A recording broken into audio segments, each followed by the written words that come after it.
शेती विकली म्हणजे त्याने वावर विकलं काही नव्हतं आणि आज त्याचे नाही प्लीज. म्हणजे वावर विकून शेअर मार्केट आणि त्यातही ट्रेडिंग हा शब्द. ट्रेडिंगमध्ये पण काय आहे शार्दूल, डेरिव्हेटिव्स तुला माहिती आहे, फ्युचर अँड ऑप्शन्स. मी म्हणतो डेरिव्हेटिव्ज इज अ गॅम्बल. आपण कोणतं जर तू ॲप लॉग इन केलं तर सेबीचा पहिला मेसेज येतो, 90% people lose money in derivatives future and options. सेबीचा तो डेटा बेस्ड मेसेज आहे. सेबीने मनाने टाकला आहे. जसं smoking is injurious to health, हा डेटा आहे की जेवढं कॅन्सर होतं त्यातले सगळ्यात जास्त percentage because of smoking. Same is here की हा डेटा आहे की लोकांनी डेरिव्हेटिव्समध्ये वेळोवेळी हात पोळलेत. 90% people have lost and losing. का करायचं तुम्हाला डेरिव्हेटिव्स? अजिबात. मी म्हणतो ज्या माणसांना जुगाराची खुमखुम नाही आहे, ज्यांना मटका खेळायची सवय नाही, त्यांनी प्लीज डेरिव्हेटिव्स करू नये. वा. ऑप्शन्स तुम्हाला असे खूप सारे, तुम्ही चांगलं बोलले की लोक क्लेम करतात सकाळी हा ट्रेड केला 30 रुपयाला ऑप्शन घेतला होता आणि 3300 झालं. अरे कुठून होईल? सारासर बुद्धीला विचारा, असं काय होणं शक्य आहे का? तुमच्या पहिल्या जनरेशन गेली, मग जाऊन काय त्यांची थोडीशी वेल्थ बनली. तुम्ही 2 वर्षात म्हणाल इम्पॉसिबल. पण सर तुम्ही हे म्हणताय, पण त्यांचं म्हणणं काय आहे की आम्ही सॉफ्टवेअरनी एवढे बाप सॉफ्टवेअर काढले आणि आता तर ए आयमुळं आम्हाला सगळं त्याचे अपवर्ड मुवमेंट माहिती आहे, डाऊनवर्ड मुवमेंट माहिती आहे, त्याचा आम्हाला Entry भेटतो, exit भेटतोय. सगळं माहिती आहे आम्हाला, कधी होणार आहे प्रेडिक्ट करतोय. माझ्याकडे आता ए आयमुळं आता ते 60,000 डेटा सोर्सेस एका वेळेला ट्रॅक करतोय आणि त्यातनं काढतोय. मग कसं चुकेल? A I is a recent tool. त्याला अजून आपला शेअर मार्केटमधलं प्रूव्हन ट्रॅक रेकॉर्ड बनवायचं आहे. पण हे जे 30 मार्का क्लेम करतायत ना, हे सगळ्यांची आउटकम एकच होतो. एक तर हे लोकांना वेडा बनवतात आणि त्याच्यानंतर ते फरार होतात. आता पुण्यातच आपले एवढे झाले आहेत आजपर्यंत, म्हणजे कोणत्याही कानाकोपऱ्यात तुम्ही पेपर जर मराठी पेपर उघडला सकाळ वगैरे, तर अरे जास्त गुंतवणुकीचा आमिष, जास्त गुंतवणुकीचा आमिष. मला आश्चर्य हे वाटतं, जसं तू थोड्या वेळापूर्वी बोलला, doctor, engineers, educated peoples, even few times chartered accountants, ते त्या ट्रॅपमध्ये फसत आहेत. कसं? It is next to impossible. There is no easy money. Not only in stock market, in any business there is no easy money. Nothing called as easy money is feasible. त्यामुळे जो कोणी तुम्हाला बोलला, अच्छा शेअर मार्केटचा विरुद्धार्थी जर शब्द काय असेल, जसं समानार्थी असताना मी विरुद्धार्थी सांगतो, फिक्स रिटर्न हा विरुद्धार्थी शब्द आहे. आणि हा फिक्स रिटर्नची टूम ही सगळ्यात जास्त विकली जाते. माणसाला काय फिक्स बोललं ना, त्याला विचारायला, आता स्वप्नाचा मायाजाल एवढं भारी असताना त्याला वाटतं ते कुठंतरी इंटरव्ह्यूमध्ये त्याने ऐकलं नसतं. Rakesh Jhunjhunwala started his career with 5,000, now is 60,000 crore plus. अरे नाही रे बाबा, त्याच्यामागं खूप गोष्टी आहे, अनेक गोष्टी आहे. इनिशियल कॅपिटल म्हणजे त्याने काय फक्त 5,000च नाही केलं, त्यांनी नंतर हळूहळू मॉपअप करत गेले.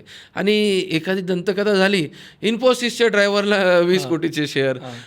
अजून मधून येतं. आजकाल काय आहे, सोशल मीडियावर कोणत्याही गोष्टीचा बागुलबुवा कसा करायचा. आणि त्यांचे आजोबा शेअर सर्टिफिकेट ठेवून गेले. अरे शेअर सर्टिफिकेट ठेवले ना त्यांनी, डेरिव्हेटिव्समध्ये ट्रेडिंग करून किंवा ऑप्शन्स करून तर नाही कमवले. ते नशिबाने झाले की त्यांचे शेअर सर्टिफिकेट चांगल्या शेअर्सचे होते, इन्फोसिस, TCS, HDFC तत्सम, म्हणून झाले. तुम्हाला तर पाहिजे 6 महिन्यात, 6 महिने पण नाही 3 महिन्यात. आणि आजकाल जेन झीला काय पेशन्सच नाही आहे. मी जेन झीला नाव नाही ठेवत, त्यांच्यात खूप साऱ्या चांगल्या क्वालिटीज आहेत, पण पेशन्स नाही आहे. ही सगळ्यात अवघड गोष्ट आहे. पेशन्स इज अ की. शेअर मार्केटमध्ये तुम्हाला संयम हाच यशाचा राजमार्ग. आणि आम्ही अनेकदा म्हणतो, लाभ असावा, लोभ नसावा. क्या बात आहे. म्हणजे जे दिसतंय मेनी टाईम्स व्हॉट हॅपन. अजून एक सोपं उदाहरण सांगतो. आपण वी स्टार्ट विथ 1,00,000 रुपीज. तो खूपदा आपल्याला एकदम फास्टमध्ये 1,30,000 दिसतो. तर त्याने सतसत विवेकबुद्धीने थोडा तरी नफा पदरी पाडला पाहिजे. पदरी म्हणजे नोशनल न दिसता तो ॲक्च्युअल बुक करून चेक मागवला पाहिजे रे रिटर्न. लोक आता 1,30,000 झाला आहे, आता उद्याच 2 होईल, असं होत नाही. 1,30,000चे परत 82,000 होतात आणि मग म्हणतो माझे परत 1,30,000 आले तर मी विकेल. आजच्या डिस्कशनमध्ये मी जे काही बोलतो आहे, माझा थ्रस्ट आहे प्रॅक्टिकल एक्झाम्पल, की हे असं आम्ही बघतो आहे लोकांची मानसिकता. शेअर बाजार हा तुमच्या मानसिकतेपेक्षा खूप हुशार आहे. तो करोडो लोकांची मानसिकता ओळखतो. तो AIपेक्षा खूप हुशार आहे शेअर मार्केट. त्यामुळे शेअर मार्केटमध्ये येऊन तुम्ही एकदम फास्ट श्रीमंत होऊ शकत नाही अजिबात. काय होऊ शकतं? तुमच्या पेशन्सने 10-20 वर्षाचा टाईम फ्रेमने तुम्ही एक चांगली वेल्थ बनवू शकता. कोणी मार्केटमध्ये ट्रेड करावं आणि कोणी मार्केटमध्ये ट्रेड करू नये? ज्याला थोडासा थ्रिल पाहिजे आणि रिस्क ॲपेटाईट त्याचा मोठा आहे, की आय एम ओके की मला एक 10-20 लाख गेले तर आय एम ओके, कारण की माझा एक्सपेक्टेड रिटर्न इज 50 lakhs. एक रिस्क रिटर्न सिनारिओ असतो. Return should be higher than risk. म्हणजे तुम्ही जर 10 लाखाची रिस्क घेताय तर you should expect return of 30-40 lakhs. तुम्ही 10 लाखाची रिस्क घेताय आणि 3 लाख कमवण्याचं प्रॉफिटचं टार्गेट ठेवताय, your risk return scenario is very wrong. It should be at least 1:2. 1 रुपयाची रिस्क घेत असेल तर 2 रुपयाचं रिटर्न भेटलं पाहिजे. पण अनेकदा ते काय होतं, आपल्यावर जेव्हा इमोशन्स कॅरी होतात ना, तेव्हा आपण देहभान हरपणं म्हणतो ना, सतसत विवेक बुद्धी काम नाही करत रे शार्दूल. आपल्याला ते एकदा लॉस झाला ना, खूप एक मानसिकता तू खूप जणांची ऐकलीस, अरे मेरा इसमें ही लॉस हुआ मैं इससे ही निकालूंगा. अरे नाही रे बाबा, मी रजनीकांत बोललो ना तसं ब्रह्मदेव जरी आला ना, शेअर मार्केटमध्ये फिक्स गॅरंटेड प्रॉफिट होईल आणि मी याच्यातनं माझं झालेलं लॉस कवर करण्याच्या नादात तुझं आहे नाही ते तू गमावून बसशील.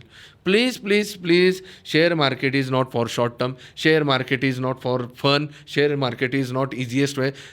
तू जर मला विचारलं की सगळ्यात अवघड पैसे कमवण्याचं साधन कोणतं, मी बोलेल share market.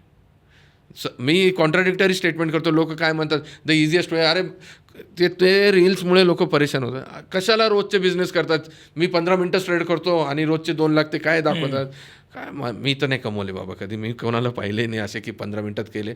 It is a long term investing skill.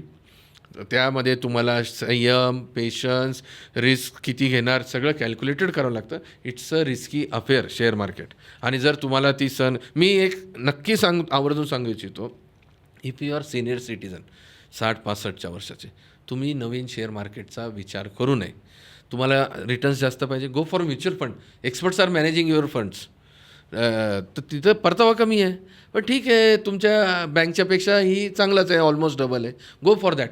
पण जर 60-65चे असेल आणि या वयात जर तुम्हाला शेअर मार्केटचे, ट्रेडिंगचे आणि कोणाचे IQ, भामट्या लोकांची एक लाईनच आहे, ते लोकांचे IQ जर तुम्ही केले तर no one can save you. Senior सिटीजन्सनी तर शेअर मार्केटची डायरेक्ट आणि अनोळखी माणूस फक्त ॲडव्हर्टाईजच्या बेसवर त्याला पैसे देऊ नये. ॲब्सोल्युटली. त्याच्या डोक्यात बॅकएंडला एकच आहे, मला यांना घेऊन पोबारा करायचा आहे. रोज सिनियर सिटीजन तर पेपर वाचतातच, रोज 4-5 किस्से आहेत जास्त परताव्याचं आमिष. मुद्दल सांभाळणं हे जिकरीचं झालं आहे.